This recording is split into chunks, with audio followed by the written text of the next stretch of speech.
पहले का समय था जो समाहित करते थे उनके लिए आगे आसन बिछते थे और पीछे बैठने वालों के लिए दरी बिछी हुई होती थी और 2-4 ही क्या होती थी, कुर्सियां होती थी। आपने भी वो समय देखा नीचे बैठने वाला और हमने भी समय देखा और आज भी वो समय कि नीचे बैठने वाले कितने हैं आपके सामने ही हैं। तो समाहित के अंदर आसन का बहुत ज्यादा महत्व होता है। आसन हमारा स्वयं का अपना अपना होना चाहिए। जैसे मुख वस्त्रिका हम अपनी अपनी क्या करते हैं, यूज करते, किसी दूसरे की नहीं लगाते, उसी तरह बताया गया है कि जब आप साधना करते हैं, समाहित करते हैं, तो आपको अपने आसन पर बैठकर क्या करनी चाहिए, समाहित करनी चाहिए। ये नहीं कि खाली मुपट्टी लियाए और कानक का आसन लिया, कुर्सी पे ऐसे ही क्या हो गए, बैठ गए और आपने क्या ले ली, समाहित ले ली। तो प्रभु कहते हैं साधना करने के लिए सबसे प्रथम उपयोगी वस्तु क्या है, आसन है। आसन का धार्मिक दृष्टिकोण से भी महत्व है और वैज्ञानिक दृष्टिकोण से भी महत्व है। वैज्ञानिक कहता है कि जब आप आसन के बिना बैठते हैं तो धरती के अंदर चुंबकीय आकर्षण होता है। क्या होता है, चुंबकीय आकर्षण होता है। वो हमारी सारी ऊर्जा को अपने में क्या कर लेती है, समाहित कर लेती है। इसलिए कहते हैं समाहित करते समय आसन का प्रयोग जरूर करना चाहिए। आपने देखा होगा जो इलेक्ट्रिशियंस होते हैं वो जब बिजली का काम करते हैं तो क्या प्रयोग करते हैं, क्या पहनते हैं, चप्पल जरूर पहनते हैं। चप्पल नहीं है तो लकड़ी के ऊपर खड़े होकर क्या करते हैं, वो काम करते हैं। क्यों करते हैं, इसके पीछे कारण है कि करंट नहीं लगेगा। डायरेक्ट जमीन पर खड़े होंगे तो दोनों ऊर्जा आपस में मिलेगी और व्यक्ति को क्या लग जाएगा, करंट लग जाएगा। तो कहते हैं कि हमारे शरीर में हमारे 3 जगह ऊर्जा क्या होती है, समाहित होती है।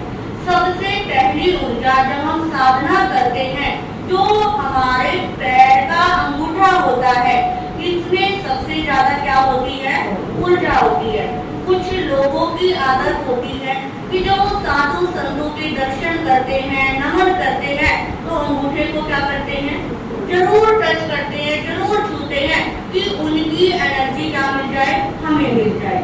तो इसलिए कहते हैं कि जब आप साधना करते हैं, आपने कोई भी पाठ किया, कुछ भी ध्यान साधना इत्यादि की, तो आपकी सारी ऊर्जा जमीन अपने अंदर ही क्या कर लेती है, समेट लेती है। इसलिए कहते हैं क्या यूज करें, आसन का प्रयोग करें।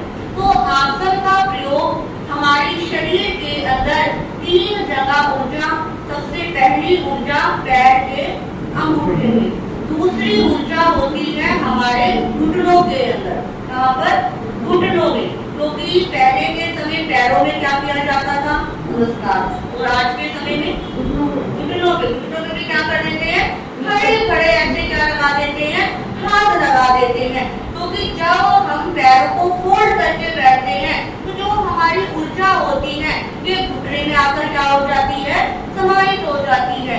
और तीसरी ऊर्जा होती है हमारे मस्तिष्क के अंदर, हमारी जो बिल्कुल चोटी वाला स्थान होता है वहां पर ऊर्जा क्या हो जाती है, समाहित हो जाती है। तभी तो कहते हैं कि आप कोई भी साधना कर रहे हैं या प्रवचन कर रहे हैं तो सिर ढककर क्या करना चाहिए, वो जाप इत्यादि करना चाहिए। पहले के समय में घर के बुजुर्ग घर में आते थे तो क्या हो जाता था, सिर का पल्ला हो जाता था। महिलाएं प्रवचन इत्यादि में आती थी, गुरु महाराज के सामने आते थे तो क्या ढक के आते थे, सिर का पल्ला। या कोई समाहित करते थे, कोई शुभ काम करते थे तो सिर का पल्ला क्या करते थे, जरूर ढकते थे। और आज के समय में तो चुन्नी हो जाए वो भी क्या है, बहुत बड़ी बात है। तो कहते हैं आप समाहित कर रहे हो, प्रवचन सभा में बैठे हो, यदि आप सिर सिर ढककर बैठते हैं तो आप जो सुन रहे हैं पॉजिटिव एनर्जी आपके शरीर में क्या करती रहती है, बनी रहती है। तो ध्यान रखें समाहित करते समय हमारे तीनों जगह से ऊर्जा हमारे भीतर ही क्या रहनी चाहिए, बनी रहनी चाहिए। तो आपने जाना कि समाहित करने के लिए सबसे पहले सिर क्या होना चाहिए, ढका होना चाहिए। दूसरी बात आसन का क्या करना चाहिए, प्रयोग। आप कहोगे हम कुर्सी पर ही क्या करते हैं, बैठते हैं। तो जो कुर्सी पर बैठते हैं सबसे पहले तो जहाँ पर आप बैठ रहे हो तो कुर्सी पे क्या बिछाओ, अपना आसन बिछाओ। फिर यदि आप पैर नीचे रखते हैं जमीन पर तो जमीन के लिए भी एक अलग से क्या रखो, आसन रखो, क्योंकि आपका पैर का अंगूठा कहाँ आ रहा है, जमीन पे आ रहा है। तो दो आसन परमानेंट क्या होने चाहिए, आपके पास होने चाहिए। तो आसन का प्रयोग हमारी साधना को हमारे भीतर ही क्या करता है, संजोए रखता है। अब एक प्रश्न आता है कि वो आसन कैसा होना चाहिए, आसन कैसा होना चाहिए। आज के समय में जैसे कपड़ों की वैरायटी चल रही है वैसे आसन की भी क्या चल रही है, तरह तरह की वैरायटी चल रही है।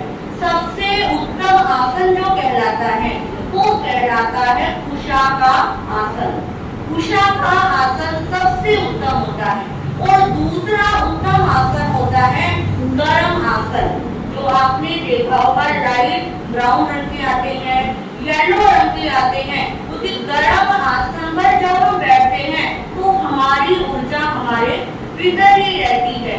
तो साधना करने के लिए ऐसे आसन का प्रयोग नहीं करना चाहिए जो बहुत ज्यादा बड़ा हो। क्या हो, आपका साइज तो इतना बड़ा, आपने क्या बिछा लिया, आसन बिछा लिया। और जितना आपका साइज है आप अपने पूरे साइज में क्या आने चाहिए, फिट आने चाहिए, उतना आपका क्या होना चाहिए, आसन होना चाहिए।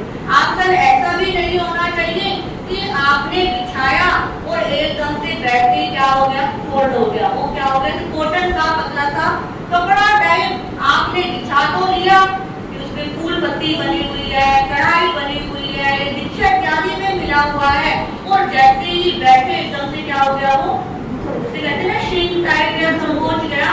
तो ऐसा यदि आपको वो आसन बिछाना है तो पहले आप थोड़ा सा मजबूत यानी कि अपना गर्म आसन बिछाओ, फिर उसके ऊपर क्या कर सकते हो, आप अपना वो पतला सा कॉटन वाला आसन बिछा सकते हो। ठीक है, तो आसन बहुत ज्यादा सॉफ्ट भी नहीं होना चाहिए कि आप बैठे और बैठते क्या हुई, आपको नींद आ गई। थोड़ा सा क्या होना चाहिए, वो हार्ड होना चाहिए।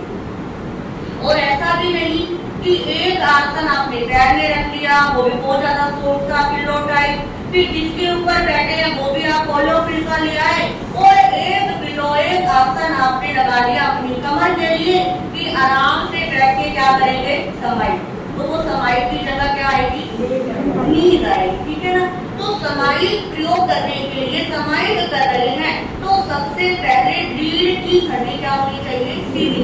जब हम सहारा लेकर बैठते, कुर्सियां क्या है, कंफर्ट देती है।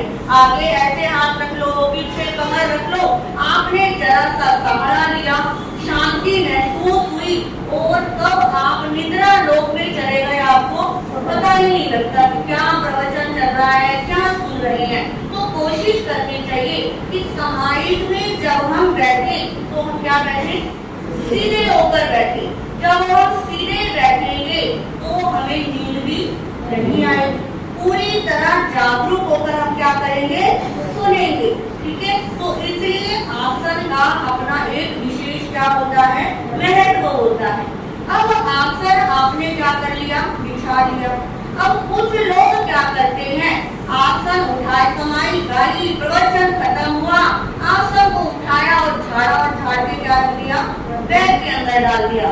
इतना भी नहीं, कुछ लोग तो आसन को उठाते भी नहीं है, जहाँ पर आप बैठे हैं वहीं पर उसको, कुर्सी को, आसन को वहीं पर बैठे ही छोड़कर क्या हो जाते हैं, चले जाते हैं। तो कहते हैं जिस आसन पर बैठकर आपने समाई की तो सबसे पहले उसे प्यार से क्या करो, फोल्ड करो। आप अपना नया कपड़ा क्या रखते हो, ऐसे पटक के तो नहीं मारते ना। फिर इस समाहित के आसन में क्या बिगाड़ा है, इस पर 1 घंटा आपका मन लगा है, आपने पॉजिटिव एनर्जी ली है, तो इस आसन को प्यार से क्या करना है, फोल्ड करके अपने क्या रखना है, बैग में रखना है। प्याज के समय बैग बहुत भारी हो जाता है, उठाया नहीं जाता, फिर स्थानक का ही क्या ले लेंगे, आसन ले लेंगे। और वो स्थानक पे आसन सब जानते ही हैं, क्या वो साफ होते हैं? या आप भी यहाँ पर समाज वाले हो, आप कितना अपने आसनों का ध्यान रखते हो? क्या देखते हो कि आसन साफ सुथरे हैं या नहीं है? कब आसन धुले हैं आपके, कब धुलवाए थे? पता ही उन आसनों में कौन बैठ रहा है, कैसे बैठ रहा है, बस नए आसन ले आते हैं, उसके बाद उन आसनों की क्या दुर्गति, चूहे काट रहे हैं, मिट्टी चढ़ रही है, कुछ भी पता, फट रहे हैं, कुछ भी पता नहीं होता। तो जैसे आपको सबसे पहली बार तो अपने आसन का क्या करना चाहिए, प्रयोग करना चाहिए। स्थानक के अंदर भी जो आसन इत्यादि है उनको भी क्या रखना चाहिए, साफ सुथरा। यदि वो आपको दिख रहे हैं गंदे आसन हो रहे हैं, सिर्फ संघ के कार्यकर्ताओं का भी कर्तव्य नहीं बनता, आप भी उन आसन को ले जाकर घर में क्या कर सकते हैं, धुलवाकर ला सकते हैं, और वो क्या हो जाएंगे, साफ सुथरे हो जाएंगे। परंतु इस तरफ क्या नहीं जाता, ध्यान ही नहीं जाता। यदि आप उन आसनों को साफ सुथरा करके रखोगे तो उस आसन के ऊपर जो बैठेगा उसका लाभ किसको मिलेगा, आपको मिलेगा, कि आपने उन आसनों को क्या कर दिया है, साफ सुथरा कर दिया है। तो समाहित करने के लिए अपना अपना आसन होना क्या है, बहुत जरूरी। कौन कौन भाई बहन अपना अपना आसन लेकर आते हैं? बहनें तो बहुत सारी, भाइयों में सिर्फ 2, ऐसी बात नहीं। तो बहनों के पास, भाइयों के पास जिसको भी आसन इत्यादि चाहिए वो प्रवचन के बाद उससे क्या करते हैं, भाई के पास सही हो। आसन किसी को चाहिए हो, आपको समाहित करते हो तो आसन क्या होना चाहिए, अपना अपना जरूर होना चाहिए। तो प्रवचन के बाद जिनके पास आसन ना हो, आवाज बिल्कुल ही खत्म कर दी, जिसके पास आसन ना हो वो क्या कर सकते हैं, आसन उससे ले सकते हैं। अब हम दूसरी बात करते हैं, हमारे बैठने का तरीका। आप समाहित लेते हैं, जब समाहित पाते हैं तो क्या बोलते हैं, समाहित के अंदर 10 मन के, 10 वचन के और 12 काया के दोष लगा तो 10 मिच्छामि दुक्कडम। तो वो 12 काया के दोष आप सिर्फ क्या करते हैं, ऐसे ही बोलते हैं। क्या वो दोषों के बारे में कभी सोचा कि मैंने ऐसा किया, क्या मुझे ऐसा नहीं करना, बस एक रटा दिया और वो क्या चला जा रहा है, चली जा रही है। फटाफट समाई ला गई, फटाफट क्या करो, पढ़ो और फटाफट मुपट्टी उतारो, बैग उठाओ और क्या हो जाओ, वापिस हो जाओ। नहीं, तो हमें सबसे पहले जो समाहित में काया के 12 दोष बताए गए हैं, उन दोषों से रियल में क्या होना है, मुक्त होना है। उसके अंदर सबसे पहला दोष आता है कुआसन दोष। क्या नाम है, कुआसन दोष। कुआसन दोष कहता है यदि समाहित के अंदर आप सहारा लेकर बैठे, क्या बैठे, सहारा, सहारे के बिना तो आपकी समाहित होगी नहीं, क्योंकि सहारे के लिए क्या मिल गई, कुर्सियां मिल गई। तो पहली दोष तो आपका क्या लग गया, कुआसन दोष। समाहित में क्या ले लिया, सहारा ले लिया। तो समाहित को दूसरा कहते हैं गर्भ के साथ बैठे, यानी कि आप ऐसे अकड़ के, एक तो होता है बिल्कुल सीधा बैठना, एक होता है मान लीजिए अपने कंधों को आगे करके चौड़े रूप में कि मैं क्या हूँ, बहुत बड़ा अपने आप को दिखाने के लिए बैठ गए। तो वो भी यानी कि आप समाहित के अंदर सहारा लेकर बैठे और गर्व के साथ बैठे, अहंकार वाली पोजीशन में बैठे, तो भी आपको क्या लगता है, दोष लगता है। दूसरी बात कहते हैं चलासन दोष। समाहित तो आपने ले ली, समाहित लेने के बाद कोई स्थानक में क्या चल रहा है, परिभ्रमण चल रहा है। कभी उसके पास जाके बैठ गए, कभी उसके पास जाके बैठ गए, कभी आगे बैठ गए, कभी पीछे बैठ गए। यदि समाहित लेने के बाद आप चल फिर रहे हो तो भी आपको क्या लग रहा है, दोष लग रहा है। शास्त्र कहता है जिस आसन पर आपने समाहित लिए, भी ऐसा नहीं होता कि जैसे मैं यहाँ पर हूँ, आप मेरे पास आए कि महाराज समाहित दे दो और चलकर आप गए वापिस अपने स्थान पर, वहां पर भी आपको क्या लग गया, दोष। कि जहाँ पर आपको बैठना है उस स्थान पर खड़े होकर ही आपको क्या लेनी है, समाहित लेनी। यदि आप चले, चाहे आपने 5 कदम चले, 7 कदम चले, तो भी आपको समाहित का दूसरा चलासन क्या लग गया, दोष लग गया। फिर तीसरा आता है चल दृष्टि दोष। क्या? चल दृष्टि दोष। इसमें समाहित तो ले ली, परंतु दृष्टि क्या नहीं रखी, एक तरफ नहीं रखी। स्थानक के अंदर आके भी ऐसी जगह पर बैठ गए जहाँ पर सब कुछ क्या हो रहा है, दिख रहा है, कौन आ रहा है, कौन जा रहा है। महाराज जी वो वाले महाराज जी क्या कर रहे हैं, वो क्या कर रहे हैं, कौन कितने बजे आया, कितने बजे नहीं आया, कौन आगे बैठा, कौन पीछे बैठा। पूरी बैठे काया से, परंतु आगे क्या कर रही है, किसी को ढूंढ रही है या घूम रही है, तो आपका कौन सा दोष लग गया, तीसरा दोष चलासन क्या लग गया, दोष लग गया। तो समाहित के अंदर, समाहित में अपनी आंखों को भी क्या रखना है, स्थिर रखना। आपको माला करने तो पूरा ध्यान माला में, ये इधर उधर देख रहे हैं। यदि स्वाध्याय कर रहे हो तो पूरा ध्यान किसमें होना चाहिए, स्वाध्याय में होना चाहिए। और ध्यान को समाहित में करते हो तो सबसे क्या होता है, बेस्ट होता है। फिर चौथा आता है साबद्य दोष। क्या होता है, साबद्य दोष। कि समाहित के अंदर ही घर की सारी क्या कर ली, चर्चा कर ली कि तू क्या बनाएगी घर से जाने के बाद, तूने क्या बनाया, मुझे तो यहाँ पर जाना है, मुझे तो ये करना है। तो आपका सारा दोष आपने किसमें लगा लिया, क्योंकि आपने सारी प्लानिंग तो क्या कर ली, समाहित में कर ली ना। तो इसलिए समाहित के अंदर साबद्य क्रिया का आपको क्या लगता है, अब मैं समाहित उठूंगी, सस्ते में सब्जी मंडी है, सब्जी खरीद लूंगी, फिर घर पे लेके जाऊंगी, सब्जी बना लूंगी, 3-4 लूंगी, उसमें से 1-2 बना लूंगी। आपने सारी क्रिया क्या कर ली, समाहित के अंदर कर ली। तो समाहित में यदि आप ऐसा करते हो तो आपको साबद्य क्रिया का क्या लगता है, दोष लगता है। अगला दोष आता है आडंबर दोष। आडंबर दोष जैसा मैंने अभी पहले बताया था कि आप कंफर्ट होकर सहारा लेकर क्या हो गए, बैठ गए, कमर से कुर्सी की बैक साइड का सहारा ले लिया, पैरों में क्या रख लिया, पूरा स्टूल रख लिया और मजे से क्या हो गए, बैठ गए। तो ये भी आपका क्या दोष है, समाहित के अंदर आडंबर दोष है। फिर अगला दोष आता है आलस्य दोष। आलस्य दोष कहता है कि समाहित आपने ले ली, बार बार अंगड़ाइयां ले रहे हो, आलस आपको आ रहा है, तो आपको क्या लगता है, आलस्य दोष लगता है। अगला दोष होता है मोटन दोष। यानी कि समाहित के अंदर कुछ व्यक्तियों की आदत होती है अपने हाथ पैरों को क्या करते रहते हैं, मोड़ते रहते हैं, चटकाते रहते हैं, कई लोग ऐसे चटकाते हैं, ऐसे ऐसे करते रहते हैं, कुछ नहीं सोचता तो हाथ पैरों के साथ ही क्या कर देते हैं, खेलना शुरू कर देते हैं। तो यदि समाहित के अंदर आप ऐसी क्रिया करते हो तो भी आपको मोटन दोष समाहित में लग जाता है। फिर 9वां दोष होता है मल दोष। इस दोष आज के समय में तो कम हो गया है, पहले के समय में लाइट पंखा इत्यादि नहीं होता था, पसीने आ जाते थे और लोग नहाते भी, शुद्धि का ध्यान भी कम रखते थे और बैठे बैठे अपने शरीर को ऐसे ऐसे मसलते रहते थे और उसमें से क्या निकल जाता था, वो मैल इकट्ठा हो जाता था। और समाज में कुछ नहीं, चलो क्या कर लिया, अपने हाथ पैरों का, गर्दन में पसीना आया उसको ऐसे करने लग गए, उसका क्या निकाल लिया, मैल निकाल लिया। तो कौन सा दोष लग गया, मल दोष लग गया। अगला आता है विमासन दोष।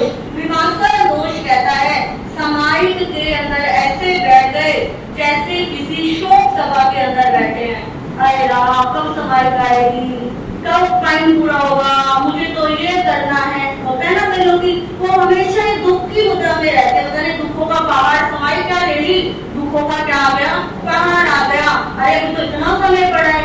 तो यानी कि समाहित के अंदर आपने ऐसी मुद्रा में भी बैठ गए, ऐसा चिंतन भी कर लिया, तो भी आपको विमासन क्या लग गया, दोष लग गया। फिर 11वां दोष होता है निद्रा का दोष।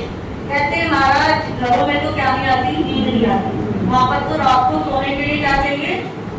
बोलो खुदी, नींद की गोली आना चाहिए। उस स्थानक में तो श्रीखंड की आराम से क्या आती है? नींद आती है। एक बार कहीं प्रवचन चल रहा था, लोग सो रहे थे, टोका कि महाराज कहीं सोया मत करो। कहते महाराज जी नींद तो आएगी ना। हमने कहा क्यों आएगी? अरे घरों में कोई शांति नहीं है, कभी किसकी कचकच, कभी किसका और यहाँ पर बैठते हैं, अच्छी से क्या आती है? शांति लगती है। तो शांत होते हैं तो एकदम से क्या आ जाती है? नींद आ जाती है। तो भाई इतनी भी शांति मत महसूस करो कि झटके भी क्या हो जाओ, लेने शुरू हो जाओ। तो कई होते हैं सामायिक बाद में भी और पहले नींद क्या करने लग जाते हैं? झटके लेने लग जाते हैं। कहते महाराज जी आज तो मुझे प्रवचन में बहुत नींद आई, आज तो मैं प्रवचन बहुत अच्छे से सोया, ऐसा लगा कि जन्म जन्म की नींद क्या करने आते हैं? सामायिक में पूरी करने आते हैं। यदि सामायिक में आपकी नींद आ रही है तो आपको सामायिक में निद्रा का क्या लग गया? दोष लग। तो शास्त्र कहते हैं यदि आपको सामायिक में नींद आ रही है तो आप क्या हो जाओ? तुरंत खड़े हो जाओ। खड़े हो जाओगे तो आपकी नींद क्या हो जाएगी? गायब हो जाएगी। कई व्यक्ति माला करते हैं, सामायिक ले ली, माला करी और माला करते हैं, वो झटके अड़कते और माला कहाँ जाती है? पता ही नहीं लगता। माला हाथ से भी क्या हो जाती है? छूट जाती। क्यों छूटती है? क्योंकि पहले तो सारा लेके बैठ जाएंगे, झुके बैठ जाएंगे और ऐसी शांति होगी कि माला करते करते भी निद्रा लोक में क्या हो जाएंगे? पहुंच जाएंगे। तो सामायिक में यदि नींद आपने ली है तो आज सामायिक में आपको क्या लग गया? दोष लग गया। इसके बाद बार दोष आता है, व्यावृत्ति दोष। ये दोष कहता है सामायिक में यदि आपने किसी से सेवा लेनी, व्यावृत्ति यानी कि सेवा। चल मेरी ना सामायिक है, तू मेरे क्या कर दे? पैर दबा दे। अरे यदि तो सामायिक में आने में टाइम है, चल ऐसा कर, तेल तो क्या होता है? त्रासुक होता है, मेरे सिर में क्या कर दे? तेल लगा दे, मेरी क्या कर दे? मालिश कर दे। यदि सामायिक में आपने किसी से सेवा ले ली तो आपको बड़ा वृत्ति का क्या लग गया? दोष लग गया। तो इस प्रकार इस सामायिक में काया के क्या के 12 दोष थे। अब आप खुद अपने आप में चेक करो कि 12 दोषों में से कितने दोष लगते हैं? कितने लगते हैं? सारे लगते हैं। अब बताओ, सारे लगाओ। अब आगे से इन सारों से मुक्त होंगे। सोचोगे ना कि इन दोषों को अपने सामायिक तो कर ली, एक सामायिक करे ऊपर से 12 क्या लगा ले? दोष। तो एक सामायिक अच्छी है, 12 दोष, 12 दोष बुरे है ना। तो इसलिए सामायिक करनी है तो क्या करनी है? शुद्ध करनी है। सबसे पहले तो अपने बैठने का क्या बदलो? तरीका। सारा लेकर जब आप बैठोगे तो दोष लगेगा, एक दोष आएगा, एक दोष के आते आते क्या लग जाएंगे? सारे दोष आ जाएंगे। सबसे पहली बात तो यदि जमीन पर बैठ सकते हो, शरीर में सामर्थ्य है, घुटने इत्यादि ठीक है, तो क्या करो? जमीन पर बैठ के आप सामायिक करो। यदि कुर्सी पर बैठते हो तो अपनी क्या रखो? जागरूकता रखो। क्योंकि कुर्सी की अपनी एक क्या होती है? मर्यादा। सबको क्या चाहिए? कुर्सी चाहिए। अब आप कुर्सी पर बैठोगे तो हमारे थोड़े से क्या हो गए? नजदीक हो गए। पहले लोग क्या बैठते थे? जमीन पे बैठते थे तो कोई झटके भी लेता था तो पता नहीं लगता था। अब तो सब क्या दिखते हैं? बिल्कुल क्लियर दिखते हैं कि वो बहन यहाँ बैठी है, वो भाई यहाँ बैठा है। तो प्रभु कहते हैं सामायिक करते समय जिस आसन पर आप बैठ रहे हो उसका भी क्या रखना चाहिए? ध्यान रखना चाहिए।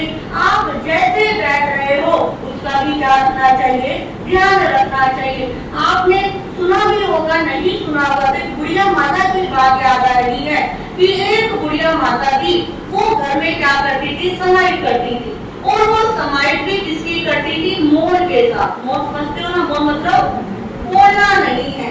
अब वो बुढ़िया माता घर में ऐसी जगह पर बैठकर सामायिक करती थी कि चारों तरफ उसका क्या रहता था? ध्यान रहता था कि बहू क्या कर रही, पोता क्या कर रहा, मेड आई क्या नहीं आई, पति देव क्या करे। सामायिक एक तो क्या हो गई? बैठ गई। अब कहते हैं एक दिन की बात कि वो बुढ़िया घर के बरामदा होता था ना पहले के समय, बिल्कुल बीच में बैठ गई और बरामदे में बैठ के सामायिक कर रही है। अब सामायिक करते करते उसकी दृष्टि चली गई किचन के अंदर और किचन में गैस के ऊपर क्या रखा था? दूध। अब दूध रखा है, दूध का स्वभाव क्या है? भरना। अब वो देख रही है एकदम से इतनी बेचैनी हो गई, अरे बहू तो बच्चे को तैयार करने में बिजी है और ये गैस पर दूध रख के क्या हो गई, भूल गई। अब समाइल भी किसकी है, मोर की। अब आवाज भी लगा के नहीं बोल सकती कि बहू गैस पर क्या रखा है, दूध रखा है, आपकी गैस कर दे, बंद कर दे, मेरी भी समाइल। अब वो दिमाग लगाती है, करूं क्या करूं कैसे, क्योंकि पहले के लोग, बुजुर्ग लोग, बड़े लोग दूध को बनता हुआ भी नहीं देख सकते, किसी का भी किसी से नहीं देखा जाए।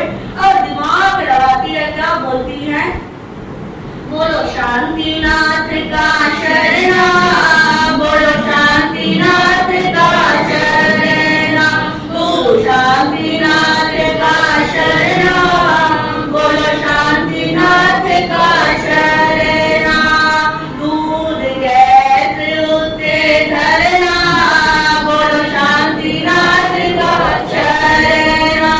और बुढ़िया मां बीच में बैठ के जोर जोर से गाने लग गई, बोलो शांतिनाथ का शरणा, दूध गैस उते धरना। अब बहू ने भी क्या सुन ली आवाज, माँ क्या बोल रही है, दूध किस पर रखा है, गैस पर रखा है। अब माँ ने अपने दोनों काम कर दिए, भगवान का भी क्या ले दिया, नाम ले दिया, और बहू को भी क्या कर दिया, जागृत कर दिया। अब वो बहू फटाफट बच्चे को छोड़ के क्या आती है, रसोई में आती है। अब देख रही है दूध का जो बनने वाला है, और बहू को बंद करने के लिए पहले के समय में चूल्हे में क्या रखते थे, दूध, कपड़ा क्या होता था, चाहिए होता था। अब वो कह रही है, राम को क्या नहीं मिला, यदि कोना नहीं मिला तो दूध क्या हो जाएगा, सारा खराब हो जाएगा। दोबारा क्या बोलती है, बोलो शांतिनाथ का शरणा, बोलो शांतिनाथ का शरणा, कोना कीले उते डंगना, बोलो शांतिनाथ का शरणा, कोना कीले उते डंगना, बोलो शांतिनाथ का शरणा।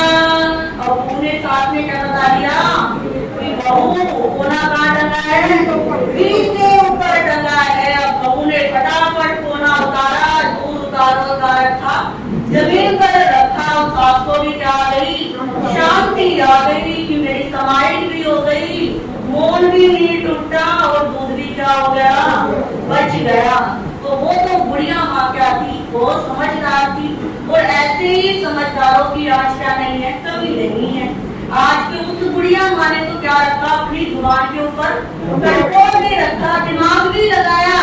परंतु यदि आज की कोई होती तो जोर जोर से आवाजें मारने शुरू कर देती कि तुझे पता नहीं है, तुझे ये नहीं पता, ठीक है। तो कहने का मतलब क्या है, इस समाइल को क्या कर ली, परंतु एक समाइल के साथ कितने दोषों का अपने अंदर क्या कर लिया, समागम कर लिया। हमारा धर्म बहुत सूक्ष्म धर्म है, कोई दिखावे का धर्म नहीं है।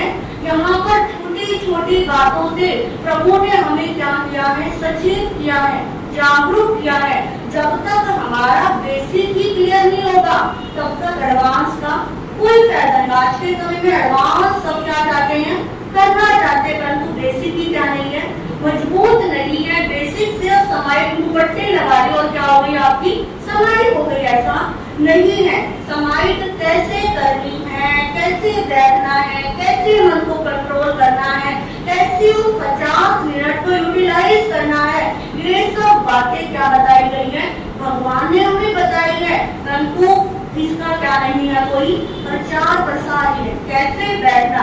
पहले स्कूल में बच्चों को पहले क्या किया जाता है, बिठाना ही तो सिखाया जाता है ना।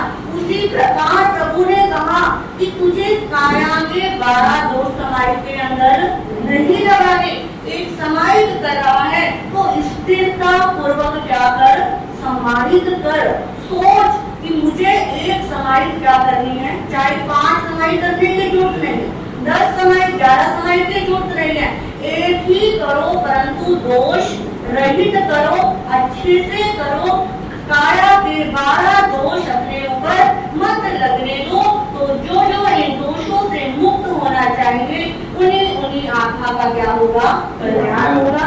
तो आज आपके सामने हमारे जैन धर्म की बेसिक जानकारी, आसन कैसा होना चाहिए, कैसे प्रयोग करना चाहिए, ये सब बातें मैंने क्या रखी, आपके सामने रखी, क्योंकि ये भी क्या है, बहुत जरूरी है। क्योंकि ये चीज ऐसी है कि ये हमेशा आपके माइंड में क्या रहेगी, स्थिर रहेगी, और सुन के सिर्फ ऊपर से उतारना मत। इन जो बातें आज बताई है, एक एक बात क्या है, कोई भी बात मेरे हिसाब से तो छोड़ने वाली नहीं। हर बात को आप प्रयोग में ला सकते हो और समाहित को अपनी शुद्ध समाहित बना सकते हो। इन्हीं शब्दों के साथ मैं आज के विषय को विराम देती हूँ। जैसा कि आपको बताई है, चातुर्मास प्रारंभ से प्रत्येक शनिवार को नवकार महामंत्र का जाप चल रहा है, जिसमें आज का जाप श्रीमती विद्या जैन B81 इनकी तरफ से क्या है, आज का नवकार महामंत्र का जाप है। तो उस जाप के अंदर जिन भाई बहनों ने अपनी ड्यूटी लिखवाई है, बारी लिखवाई है, उनको तो क्या करना है, टाइम से 5 मिनट पहले पहुंचना ही है। जिन्होंने नहीं लिखवाई है, ये मत सोचना कि हमने तो लिखवाई नहीं, हमको क्या है, फ्री है। तो जिन्होंने नहीं लिखवाई, यदि आप फ्री हैं तो आप क्या कर सकते, चलो जितने बजे खाली है मैं क्या आ जाऊंगी, उतने बजे मैं आ जाऊंगी, फिर कम है उतने बजे मुझको क्या दे दो, अपना टाइम दे दो। तो इस समय 12 घंटे के जाप में हर व्यक्ति का क्या होता है, सहयोग होता है। तो सभी अपने अपने समय को क्या करें, यूटिलाइज करें। जिसके बाद जैसा समय हो, समय में नवकार महामंत्र का जाप करने का जरूर प्रयास करें। यदि आप वैसे तो कोशिश करना कि जो बारी नहीं दे सकते, प्रवचन के बाद कम से कम एक माला को जरूर करने का सब प्रयास करना। अगले रविवार को जाप श्रीमती प्रेमलता जी जैन, इनकी तरफ से क्या है, अगले शनिवार का जाप है। रविवार को उत्सव पाठ की श्रृंखला बड़ी सुंदर रूप में चल रही है। इस बार तीसरा रविवार और 3 ही परिवारों ने क्या लिया है, लाभ लिया है, जिसमें हमारे सर्वप्रथम श्री प्रेमलता जी जिनसे आप परिचित हैं, हमारे महामंत्री श्री अमित जी, इनकी विद्या का कल क्या है, जन्मदिन है। जन्मदिन तो बाहर जनाते सब जना सब मनाते हैं, परंतु प्रभु भक्ति में एक साधना करवाकर जन्मदिन मनाना एक अपने आप में क्या बहुत बड़ी बात है। और तीसरा जाप श्री रमेश जी, जो पूर्व अपार्टमेंट से डिग्री आ रहे हैं, प्रवचन में आ रहे हैं, इनकी तरफ से है। तो आप तीनों परिवारों को के साथ साथ सभी को मेरा कहना है कि जाप सिर्फ अपने तक की सीमित मत रखना कि हम ही क्या ले लें, लाभ ले। अपने आसपास जानने परिचित जनों सबको क्या करना, सूचित करना कि कल उत्सव धर्म स्तोत्र का जाप है और जाप में क्या होना है, चलना है। तो स्वयं भी आना है, दूसरों को भी लाना है और उत्सव धर्म की साधना में अपने मन को लगाना है। इसके साथ पचकान, किसी का उपवास, आज का आइंबिल, आज शनिवार है, कुछ भाई बहन करते हैं। आज श्रीमती अनिता जी, जिनकी कल 28 दिसंबर हो गई थी, आज इनका पालना करने का भाग है। कहाँ पर है, ये बैठे पालने तक का पचकान, हाँ वो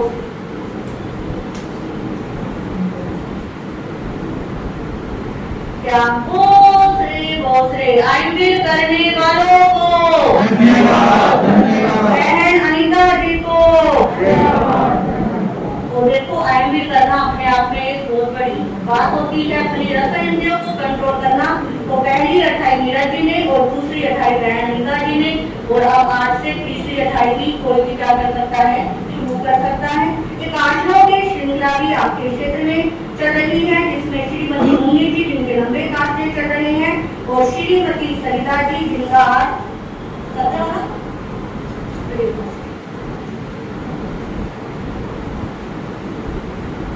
क्या भोसरे किसी का आज पहला, दूसरा, तीसरा या कोई भी काशना नहीं किसी का। तो आज सामूहिक पचकान के अंदर आज रहेगा दलिये का त्याग और दालचीनी किसी भी रूप में प्रयोग नहीं करेंगे। दलिया और दालचीनी का त्याग। भोसरे माला के अंदर ओम नमो दंसनस, ओम नमो दंसनस की एक एक माला सभी करने का प्रयास करेंगे। हाँ जी,